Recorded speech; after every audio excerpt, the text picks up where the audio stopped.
This is the Lone Crater YouTube. We hope this video helps. In this video, I will show you how to make Reels on Instagram with music.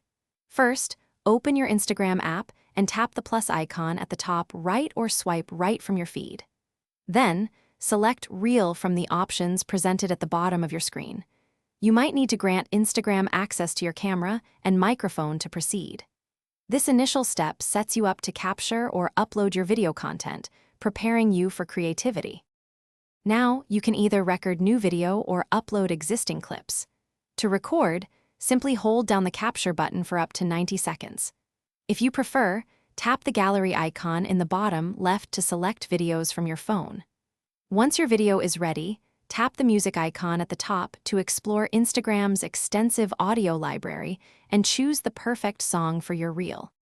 After selecting your audio, you can fine-tune it. Tap the music icon again to adjust the volume and pick a specific 20-second segment of the song. Next, personalize your reel with creative elements. Use the text tool to add captions or explore stickers and GIF for extra flair. You can also apply filters and effects to give your video a unique visual appeal before sharing. Finally, it's time to share your masterpiece. Craft an engaging caption, remembering to include relevant hashtags to boost discoverability. Next, select a compelling cover image for your reel. You can pick a frame from your video or upload one from your gallery. Before publishing, decide if you want to share it to your main feed and your Instagram stories. Then, simply tap Share to publish your reel. Thanks for watching. Consider subscribing if we helped you.